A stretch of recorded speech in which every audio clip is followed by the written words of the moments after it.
good morning, good afternoon, and good evening, wherever and whenever this episode may find you. Welcome to the Did You Know podcast. And today I'm going to be welcoming Gigi, who is a very interesting gentleman who wrote a Medium article called Proof of Life, and his thesis that Bitcoin, or at least his compilation of various people, including Ralph Merkle, creator of the Merkle tree and other things, but a compilation of and kind of putting together this concept that Bitcoin is a living organism. I think you guys are going to really like this episode. It was really interesting, and he's a extremely well-spoken and fun person to talk to.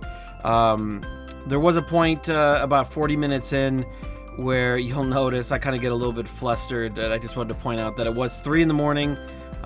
When I was doing this on my time, because he was in Europe. So you can maybe forgive me a little bit for kind of losing my train of thought there. So anyways, I think you guys are going to really like this. If you could do me a really quick favor, go over to iTunes and leave a 5-star and a written review, and also go over to supportmypodcast.com. You'll notice now that I've redesigned the website, and we are now going to be rolling out the discount program, and all you'll need to do is just sign up for the email newsletter, and you'll be given the password, and you can get into that website as well. And we have discounts on things such as Trezors, Keep Keys, Mushroom Coffee, some Bitcoin merchandise stores, and I'm rolling out more discounts here coming very soon. So I really appreciate you guys and all the support that you give me, and I want to give something back to you as well. So please head over to supportmypodcast.com and check all that stuff out. So thanks again. Thank you for listening, and enjoy the show.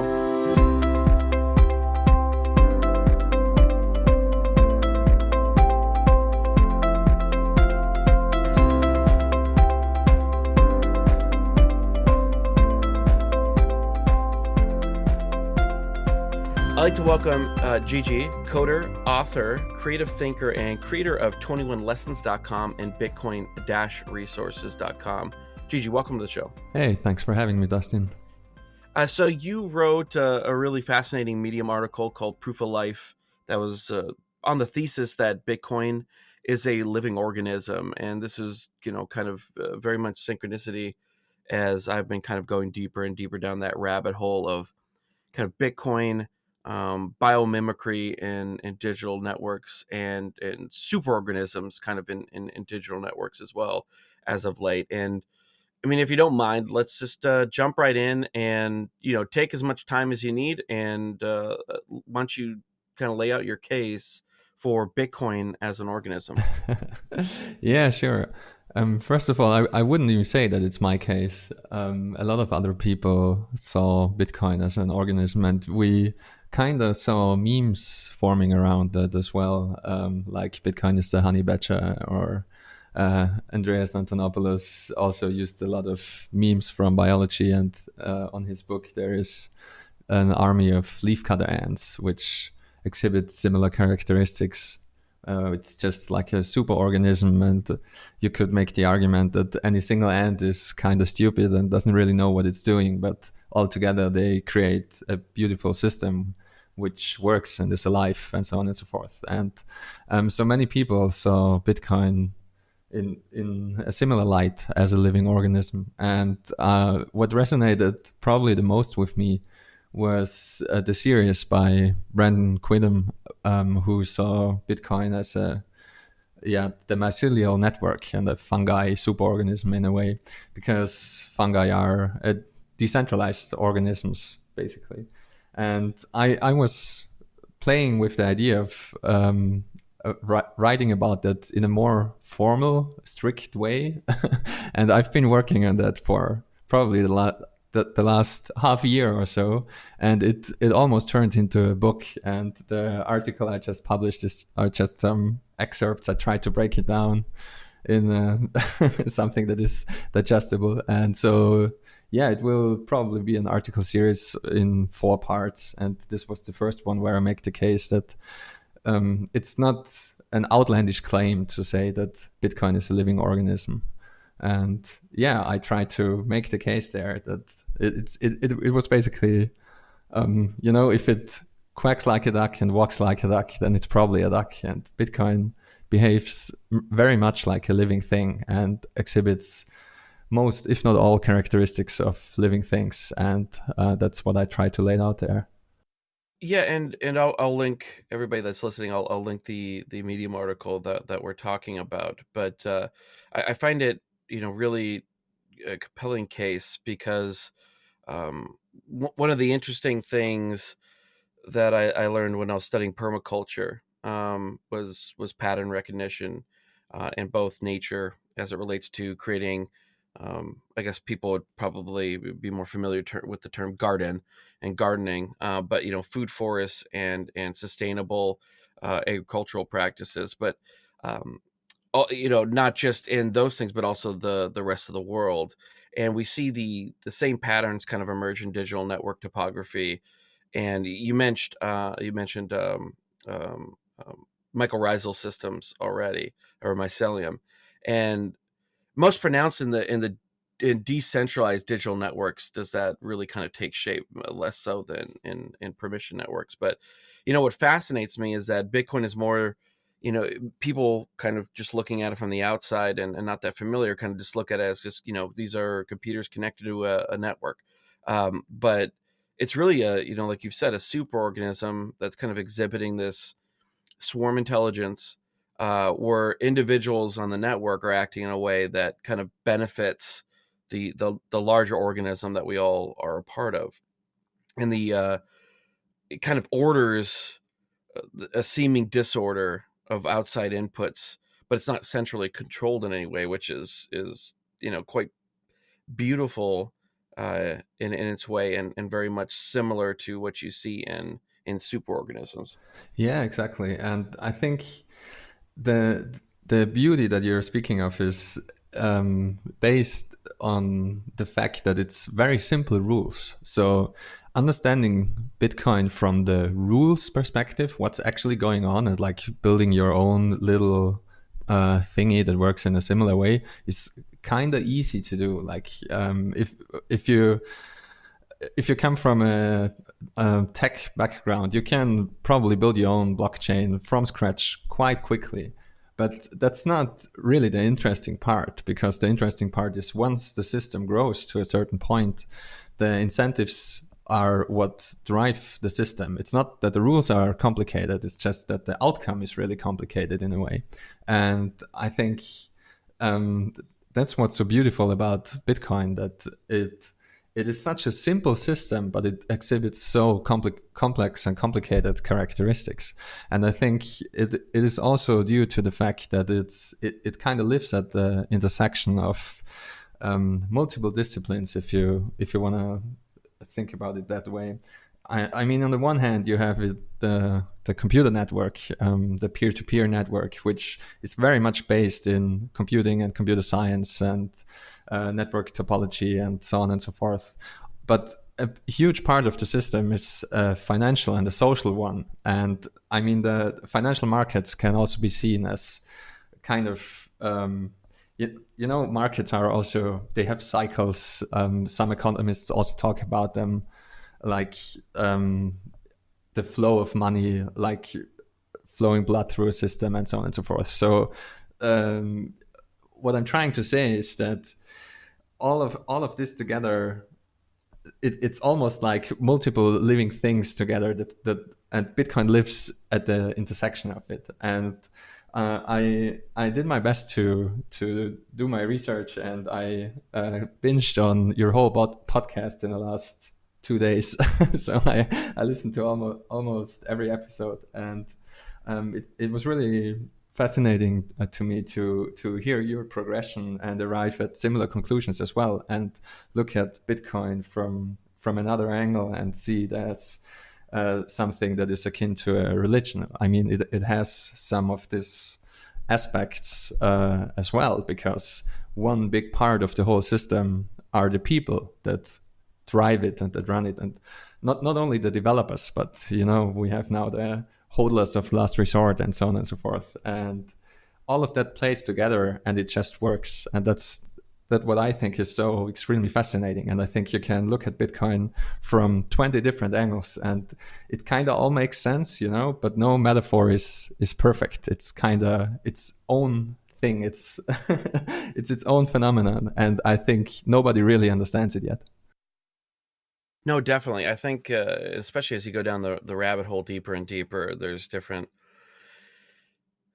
aspects of Bitcoin that you didn't see before. Because I first started with Bitcoin back in 2013, but I did not understand at all. I came to it just from a purely economic point of view of this being, a rival to fiat currencies, better and more likely to be successful than waiting for some sort of apocalypse for gold to be, brought back as a basis for money. So it was very much as just like, okay, well, this is just money, and that's it, and this is, it's interesting, and that it's all digital, and we can make it in a way where people can't counterfeit it and all that kind of good stuff. But I didn't really start to understand what Bitcoin was, and probably until 2018, 2017, when I later 2017 and into 2018 when I really started to go, okay, I really want to understand this better, because I started to see things that were not, like you said, like, you start to expand your horizons and into what Bitcoin actually is, and it's different, different facets. And yeah, it is more interesting as you go along, and it's what's, I think, what captures people's imagination originally, but keeps them interested for this long of a time, is that it continually reveals new aspects of itself. And the concept of digital life, and like you say in your article, that is a kind of a term that can probably be up for debate on what exactly is life, or what do we consider that. And those are, as well, have religious implications as well. But the mimicry of biological systems, I would agree with you and your premise that it does have a proof of life. And for the listeners as well, just so that people maybe getting lost in some definitions of we keep on talking about superorganisms, but I was just pulling up the definition so that people maybe who are listening understand what we're talking about. Is that's just basically an organized society, like an ant, like it's a social insect, and that functions as an organic whole. So it's a group of individuals who kind of function almost as a whole, even though they're made up of smaller parts and individuals. But yeah, Bitcoin is fascinating. And you mentioned that I had not read this before, by Ralph Merkel, his Dow's Democracy and Governance, that he published back in 2016. What was his case uh, for Bitcoin being a bio or a digital biological organism? Yeah, I think as far as I know, Ralph Merkel was the first one to make this connection. There might have been earlier mentions or earlier parallels. Some people pinged me on Twitter that linked to some stuff. I still have to look into that. So it's not a new idea by any stretch of the imagination. But Ralph Merkel said it very beautifully, and he said that Bitcoin is the first example of a new form of life, and that it lives and breathes on the internet, and it lives because it can pay people to keep it alive, and so on. So that's a very nice way of thinking about it, and looking at Bitcoin. And I, as you also said, the article goes very, very briefly into the question, what is life? And defining what life is kind of hard, especially around the edges. There are always some edge cases, like is this really alive or not? Like if viruses are alive, for example, are computer viruses alive as well? And if viruses aren't alive, why aren't they? And in general terms, life seems to be more of a process and not a substance. And the common scientific definition of this process is that it has to exhibit uh, 7 characteristics. It has to grow, it has to reproduce, it has to inherit traits, it has to have homeostasis, which is simply saying that it has to keep some form of stable structure, a stable inner structure, and it has to have a metabolism, it has to be cellular, and it has to respond to the environment. And my argument is simply that Bitcoin does all of these things.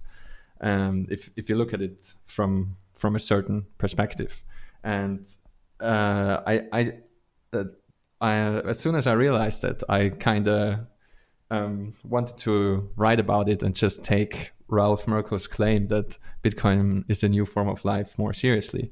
And the more I thought about it and the more I wrote about it, the more I realized that, as I said before, we kind of talk about Bitcoin as a living thing already. And many people came to this conclusion, maybe even unconsciously in a way. You know, the honey badger don't care meme is applied to Bitcoin all the time. And I don't think that most people are really conscious in a way of what that is actually saying, because as it looks to me, what it is saying is that Bitcoin behaves like a wild living animal, and it simply doesn't care about any external factors in a way. It fights for its survival, and it is just a very tough beast. And I think that that's true. I think at a certain level of analysis, this is true.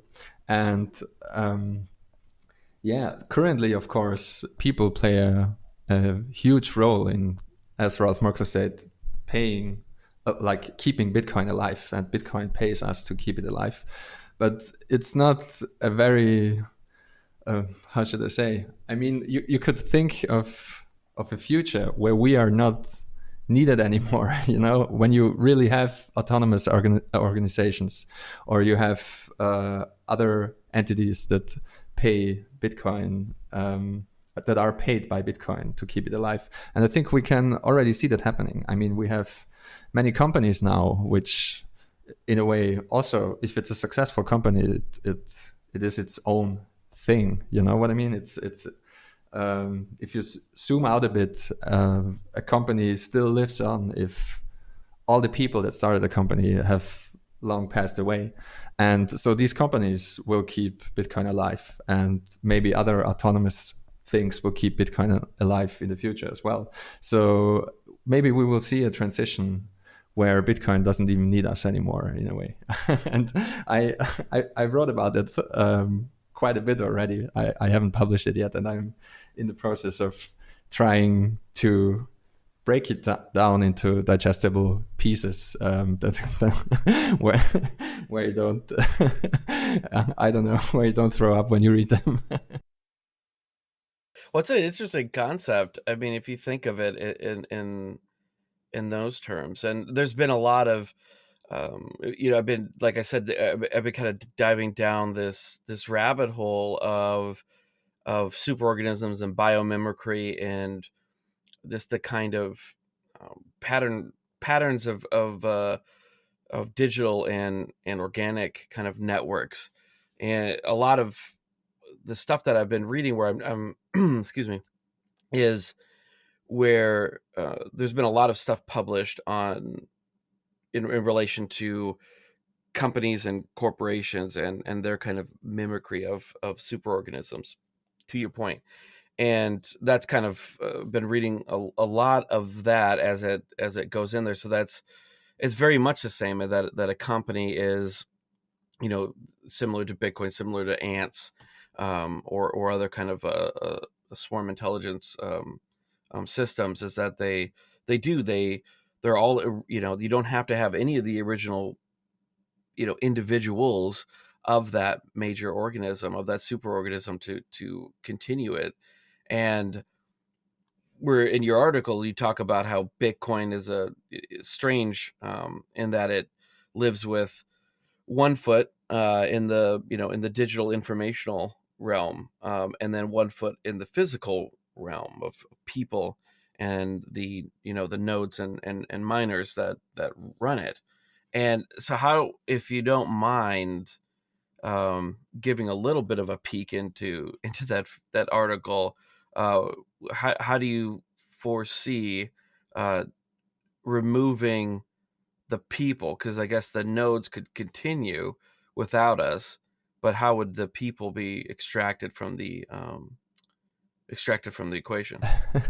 Yeah, sure. I mean, that's a uh, it's a far future scenario, I would say, but it could also happen very gradually. And I'm saying all of that a bit tongue in cheek because obviously people are important and are also important to me. And even though I'm a technologist and I believe that at some point in time we will have something approximating true artificial intelligence, I make no claims of how far this is off. I mean, AI has been off only 10 years for the last, I don't know, 50 years probably.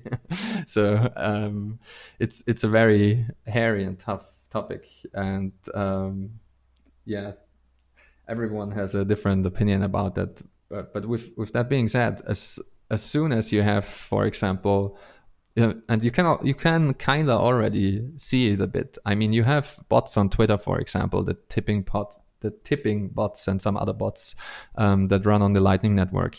They earn BTC in a way, like they earn Bitcoin and they pay other people in Bitcoin. Like it's a service that you use, and money runs through it, and it wouldn't take too much imagination to have some software running which is completely autonomous in a sense that it hosts itself. It if it's open source software, maybe there are still some people in play that update it and fix bugs or do whatever, but it can pay for itself for its hosting, for example. And if it provides a useful service, then people will pay for it. And if you want to think one step further, then maybe you have other bots or other hosting services or whatever that are also autonomous, that could, in theory, run without any people behind them. And they interact with each other and pay each other.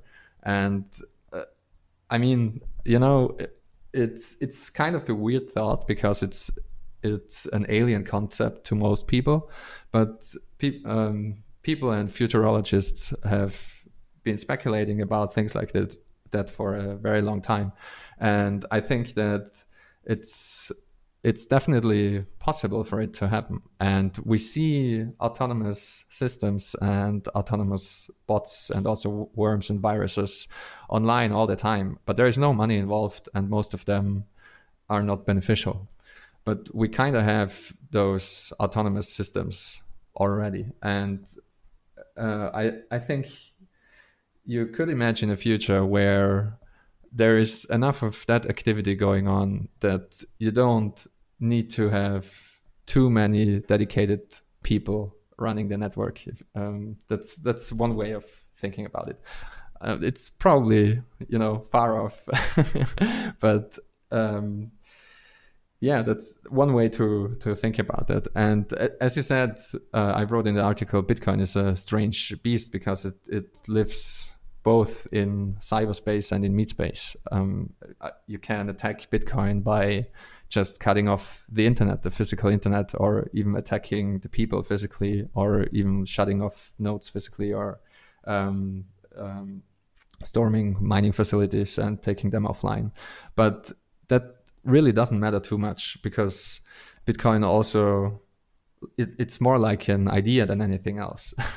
It's really hard to kill in that way. It's pure information, and yes, it runs on physical infrastructure, but the whole system, everything that makes Bitcoin, as beautifully said, it's just speech.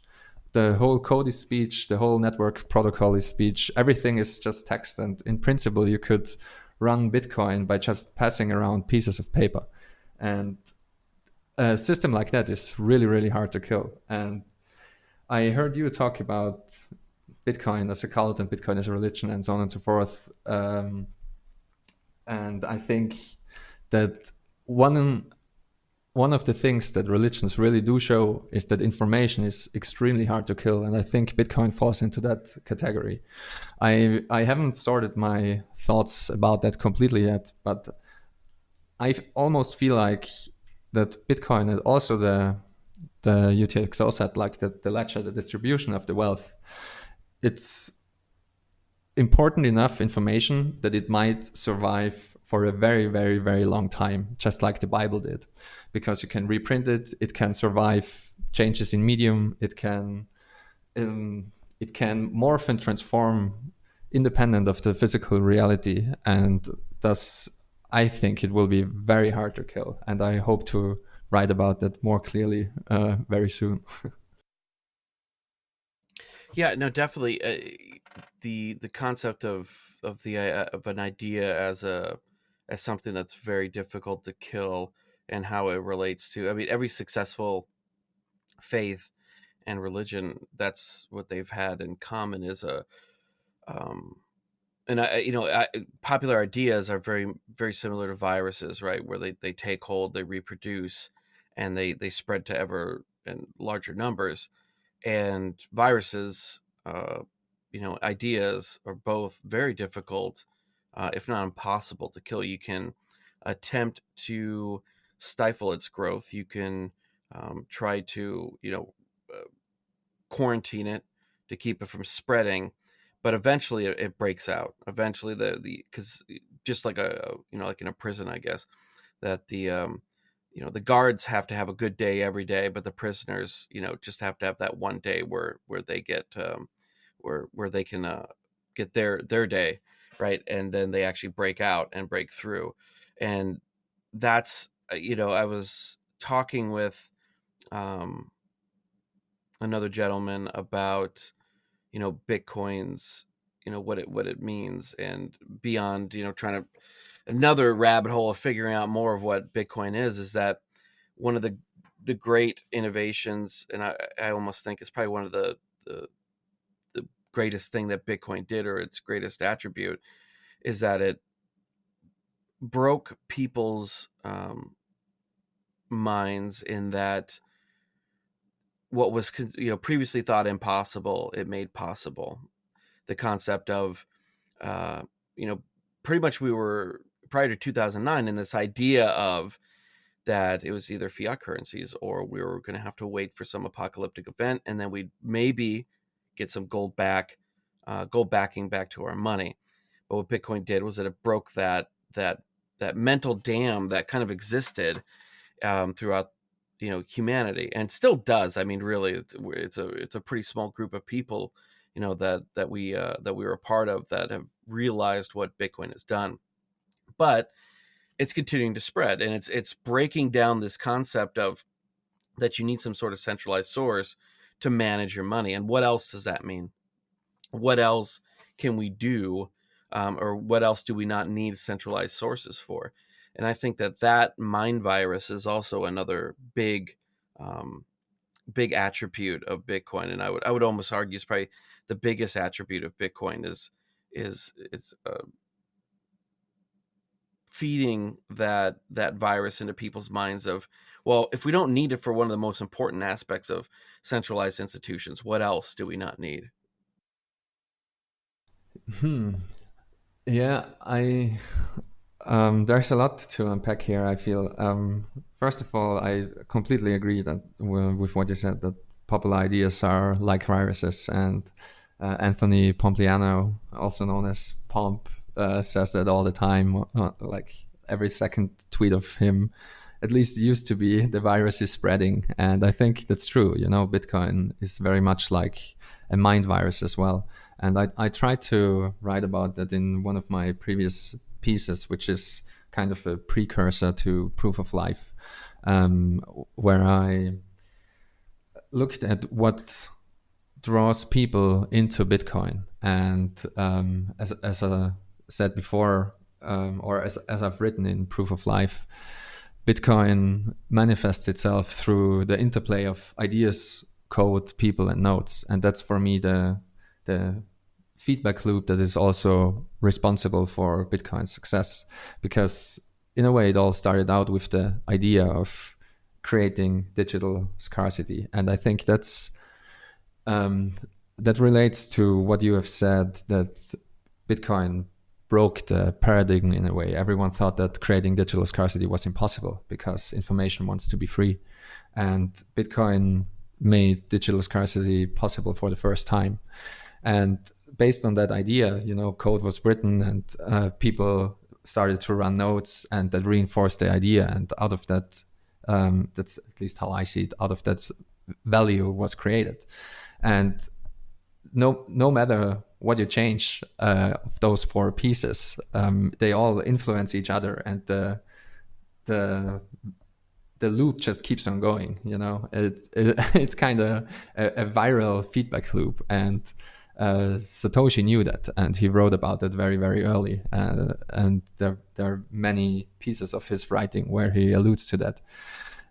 For example, he wrote, "You might want to get some in case it really catches on," and we see that happening, and we saw that happening. And I think this feedback loop will continue to work if there is no catastrophic failure or any new scientific breakthrough that the world works very differently than we think it works.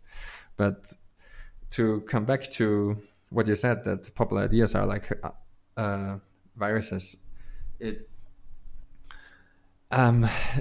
viral nature, I think, is very important for a system like that. And I'm not sure if I agree with the idea that also some of your guests had, that money is just one thing that we can.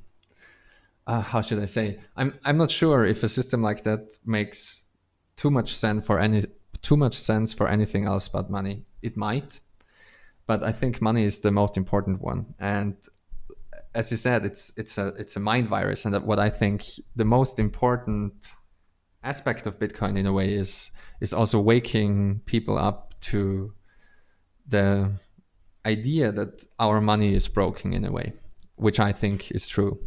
And that was my biggest hurdle personally to getting into Bitcoin, because I ignored it for the first 4 or 5 times I heard about it.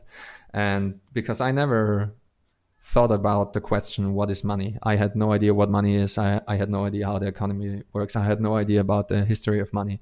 And the last couple of years, I'm just trying to catch up with the Pierre Rochards and the Michael Goldsteins and the Saifedean Amouses of the world that have studied economy and Austrian economics for the last 10 years or more. And I think that's really important that more people struggle with the question what money is and why our money is broken. And I think the Bitcoin mind virus helps with that tremendously.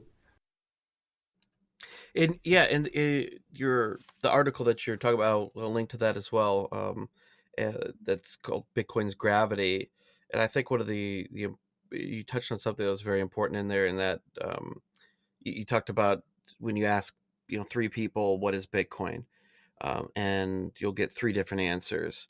And it's one of the questions I usually ask every guest, just because I think it really helps to illuminate where they stand and what their mindset on Bitcoin is, based on what do you think it is, kind of illuminates that mindset that they have and where they're coming from. And I think this is one of the really important aspects of Bitcoin, is that it's so hard to define in a way exactly what it is, because it's not just money. There's so many other aspects to it than to just categorize it as that.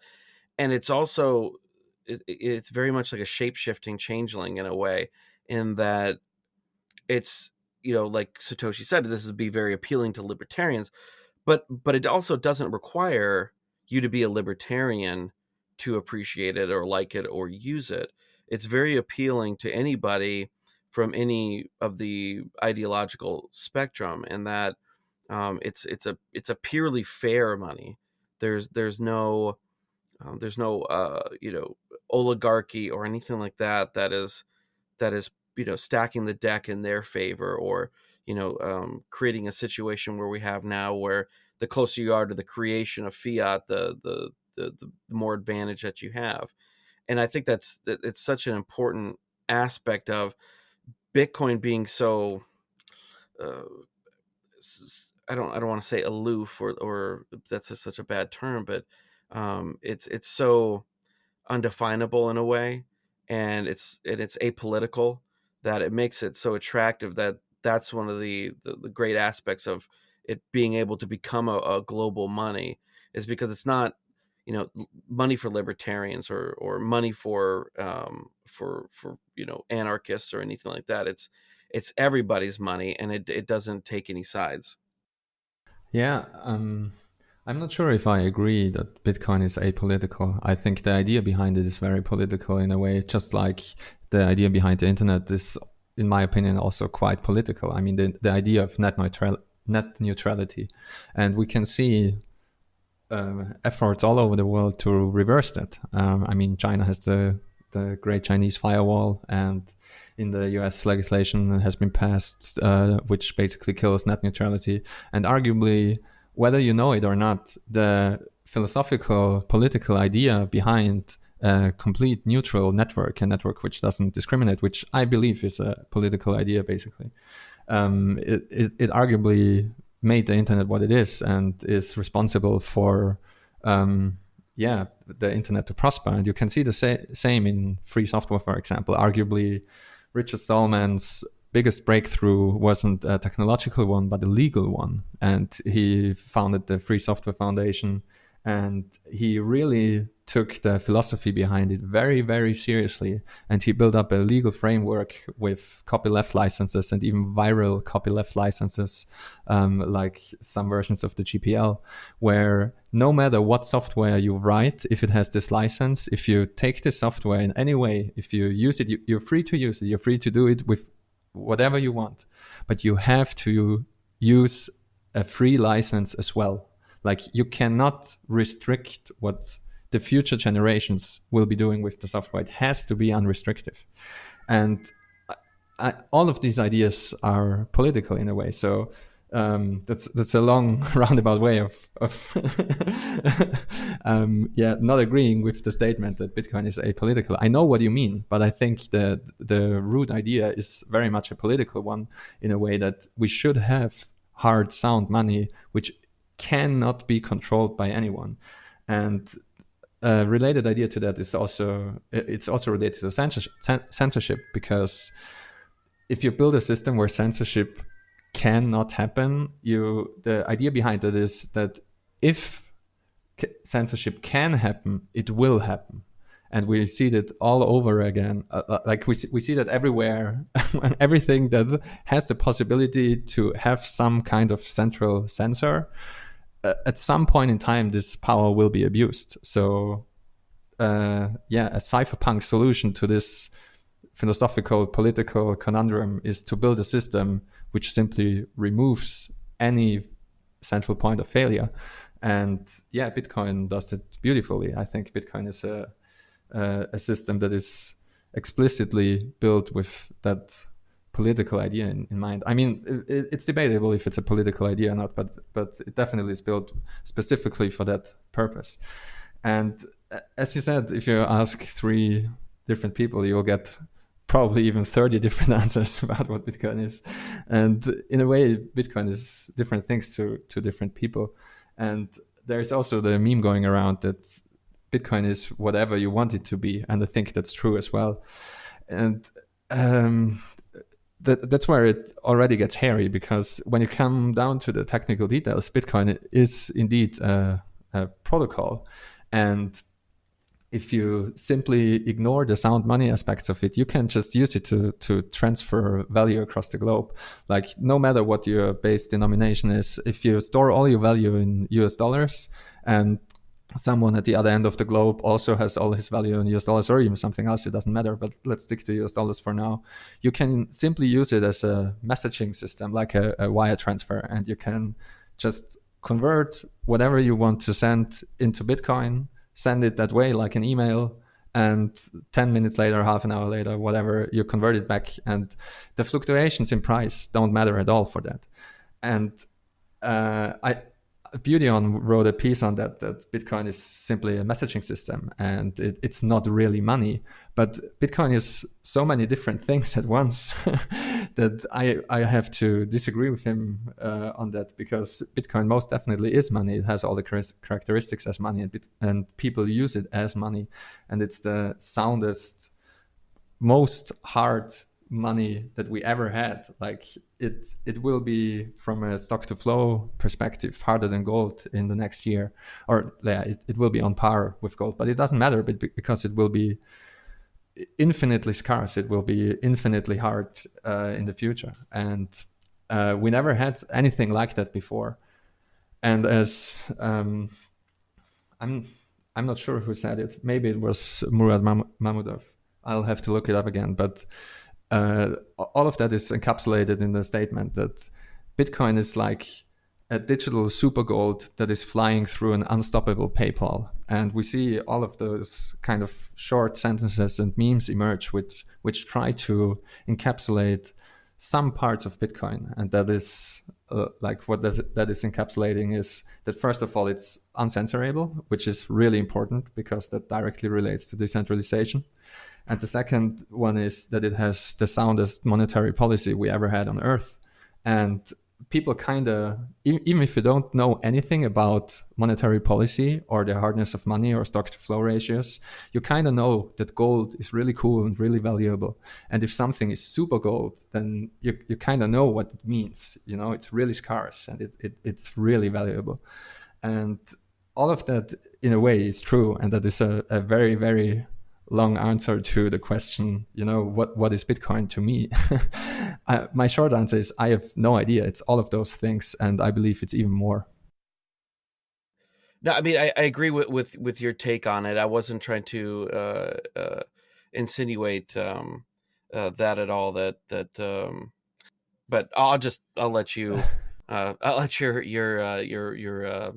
your point stand. You explained it way Yeah. better than I could. No, But and don't get me wrong. I think I know what you meant with that Bitcoin is apolitical, and in a way, I agree. It's political in the same way that net neutrality is apolitical. It doesn't judge. You know, it doesn't judge at all. It's not capable to make judgments. But from if you look at it from another perspective, the whole system kinda is political, and yeah, if you contrast it, for example, to let's take Libra, because it was in the news the last couple of weeks, and I would say that Libra has a very different political philosophy behind it, because it what Facebook wants to do is have total control about financial transactions, and they want to have the right to censor any transactions that have to be censored because of law or because they disagree with the values of Facebook. And Bitcoin is diametrically opposed to that. And in that way, I think it's political. And yeah, yeah. I mean, like it's what I guess what I was trying to get at is that it's very political in its outputs and what it means, and but the apoliticalness is that by the fact that it's permissionless, anybody can join it.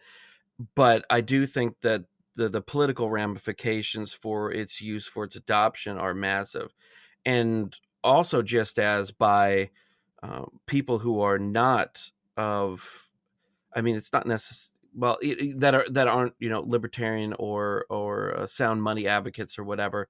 Um, when they come to it and they start to use it, and then they start to wonder, how does this work, and you know they start to look at all the aspects of Bitcoin, it starts to lead them down these rabbit holes of education, of knowledge, and in that aspect as well, just this proliferation of knowledge because of its existence is also very, very political. But I guess my point was more geared around towards the fact that it's a permissionless system, that it doesn't require any sort of affiliation or belief to use it, and but it's, yeah, as you said, the outcomes and its ramifications on society are absolutely 100%, you know, political, and I think that's why a lot of us were first attracted to it. Yeah, and I think the same was true for the internet in a way. And in like if Bitcoin continues to not die, which I I believe it will, I believe it will continue to march on and grow and have these adoption cycles and so on. Then I think we will see the same thing happening that we saw happening with the internet. I view the internet also as a thing of its own, that it's swallowing up information. And we saw that it took over many different industries. Like every industry that kind of can be converted into information will be killed off by the internet. And we saw that with newspapers, with Blockbuster, anything having to do with audio or video, and all telecommunication. Everything was swallowed up by the internet. And I think the same will happen with Bitcoin, but not for information, but with value. So anything that kind of can be converted to value and has to do with the storage of value or with the transaction of value will be swallowed up by Bitcoin. And it doesn't even matter if people really understand it or not. I think it will happen anyway, because people have no idea how the internet works, and they use it every day. And people build companies upon the infrastructure of the internet, and they have no idea how the internet works. And I think the same will be true for Bitcoin. I just think that we're really extremely early. And I know we're 10 years in, and 10 years sounds like a very long time, but it is not. Because the first 2 years or so, I think they don't really count. And the next couple of years were just riddled with confusion. And I think some early adopters figured out the potential of Bitcoin, and they are very well off now. And I think we, as anyone who is interested in Bitcoin, I think just reading through the old forum posts and listening to people that had a very long time in the space is very valuable, because I think with every adoption cycle we will also hear very similar arguments brought up again and again. And again, I think parallel to the internet and the evolution of the internet can be drawn here as well, because the internet never scaled and it still doesn't scale. The internet is always at maximum capacity. Like if you 100x the capacity of the internet, then you suddenly have 4K video streaming all the time, and it's again at capacity. And the same is true for Bitcoin. I think it will always have these kind of problems, and it will be at a continuous process of development and smart people figuring out how to improve things further. And it will just, as far as I can tell, it will march on and swallow up value all over the world. Yeah, what the internet did was kind of change people's, we don't realize it as much. I mean, most of us, we kind of grew up with the internet existing already. It's kind of becoming a larger part of our, larger part of our world, to the point now where it's kind of where we live most of the time. And what that did, and what's kind of hard to realize without kind of going to that 30,000 foot view and looking at in more of a historical context, is that it has changed, at least definitely in the West and other industrialized nations. It's kind of this, our idea of what the world should be, right? This idea of, you order something from Amazon and it gets here in 2 days. Now, if you order something from anywhere else and it takes a week, you kind of, are just floored that, something that you ordered is not here within a day or two, or, just the, reporting of information, or, even, emails are starting to seem almost antiquated compared to just DMing people. And it's just kind of changed the way that we perceive what reality should be. And once you kind of get into this mindset of what the internet has offered and brought to us in a very short period of time, it kind of changes your concept of what reality should be. And anything that is kind of antithetical to that, you kind of bristle at a little way. And I think that that's what Bitcoin's going to do, to the point where as it becomes more ubiquitous in society, that these ideas of old ways of conducting finance that are antithetical to Bitcoin, that are less secure and just less efficient in every way possible. That as people, if anybody tries to suggest that and brings that in, it's going to be the same eventually as saying, oh yeah, well it'll take 2 weeks to get to you, when I mail it, and you're just going to go, I don't believe that. That's right. That's not how things are supposed to work. Yeah, I think you're spot on there. And it's funny that you mentioned that, email already feels very old. And I think it's interesting because different social norms formed around email and messaging and other parts of the internet. Like, for example, you will behave differently in a Telegram chat or on Twitter or on email. And it's kind of accepted that it just takes a day or two or maybe three to get an answer from an email. But if you message someone on a messenger, you're starting to get worried if he doesn't answer in like 10 hours. You might think there's something's up. Like if someone doesn't respond immediately on a messenger, then something's usually wrong. And Yeah, I you think see, it says received. They saw it, right? yeah, exactly. And I think very much the same things will be happening, not with communication, but with transfer of value. And I think we will see the same social forms forming in Bitcoin. And I think, for example, on-chain transactions will be something very, very precious and will be done maybe for very large sums of money, or to settle between corporations or even between banks in the future. And I think it will change the whole nature of society, because we now have a way where you can pay someone instantly and you don't have to know anything about them, and you can just beam value to them no matter who they are, where they are. And that's so extremely powerful. It's just like, for example, Twitter changed society, I would argue as well, because you can just you can just send a short message to the most famous persons on the planet in a way. And if you're lucky, they might even read it and respond, and you can suddenly interact with the president or whomever. And that's such a different world than we used to live in like 30 years ago. And I think Bitcoin has the same potential, especially once you experience it firsthand.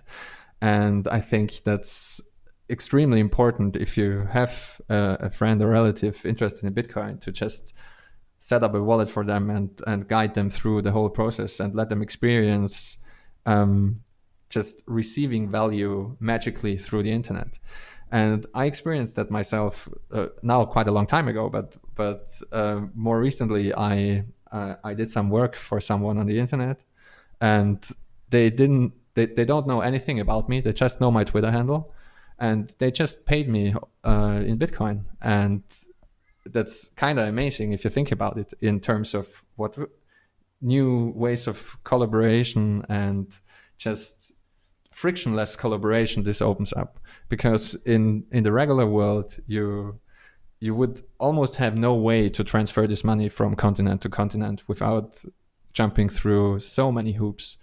And I think this will just be the new norm, especially for kids growing up nowadays. If you're used to handling in-game currency and sending virtual items around all the time in games anyway, they just will expect something like that to simply work, just like we expect something like WhatsApp or Signal to simply work. Yeah, exactly. I think it's just going to become such a norm, and like you said, especially for gaming and for gamers, that's just, it's already been kind of the world. Most of, a lot of people who are, especially if you get really into gaming, that becomes your world anyways.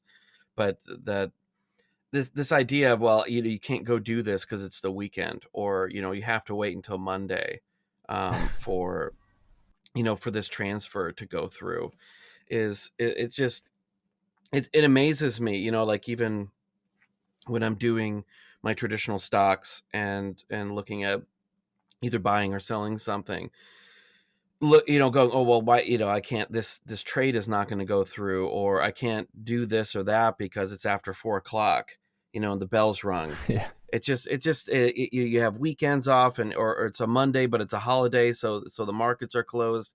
It just seems a very old way of thinking, and it's definitely going to it's definitely good. It's going to go away here over the next over the next generation. But I know that you got other things to do today, and it's morning over there, and I just didn't want to hold you too long. But how can people get a hold of you? Or actually, do you have any closing thoughts before we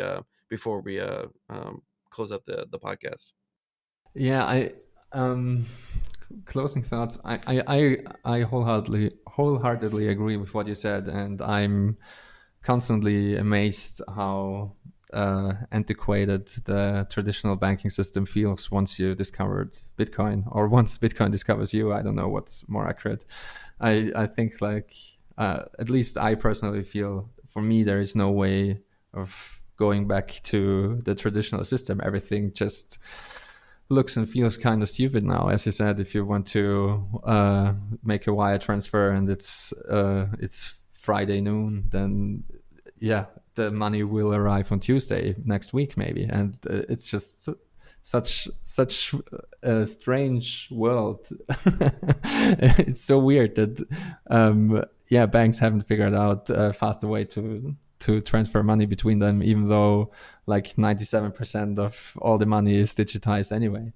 And yeah, I think Bitcoin, as it continues to grow, it will just make the old system obsolete, just like the internet did. Most people will not believe it. Most people still think that this is crazy internet money, and it's just some nerds and some modern gold bugs maybe playing around with weird internet stuff. But I think the world is waking up to Bitcoin, and we saw that in the political sphere as well. And I personally believe, and that might be a fitting closing thought, I personally think that it will happen faster than most people think. And I believe that is true because Bitcoin is, first of all, it's uncorrelated to everything else. And second of all, it's an exponential technology built upon exponential technologies. And like 11 years ago or so, the first iPhone was presented, or maybe it was 12 years ago. It's roughly 10 years ago. And I think Bitcoin will need another 10 years or so for things to really get crazy. And I personally believe that there is no going back, and also pretty much no way to kill Bitcoin. And I hope to make the case in the finale of my Bitcoin as a Living Organism series, where I will go through the thought experiment of what you will have to do to kill Bitcoin. So stay tuned for that. Yeah, great. I reminded of the Hemingway quote where they were asked, "How did you go bankrupt?" And he said, "Two ways: gradually, then suddenly." So I think that that's very much in line and I agree with how Bitcoin's going to come into being. It's going to be very gradual, and then suddenly it's going to be here. Um, and how could people get a hold of you, and who do you want to hear from? Yeah, I'm on Twitter all the time, so just ping me there. I'll probably see it, and my DMs are open. I'm there, Gigi on Twitter, DRGIGI, and I try to write about Bitcoin as much as my time allows, and I publish that on Medium and also on my personal site because I don't trust Medium, and that's theregigi.com. Well, great. I really appreciate you kind of coming on. It was somewhat last minute. I think it was yesterday or day before. Yeah, it just kind of jumped on and was asking you after I was reading your article for you to jump on here. So I really appreciate the last minute accommodation, and thanks for coming. Thanks for having me.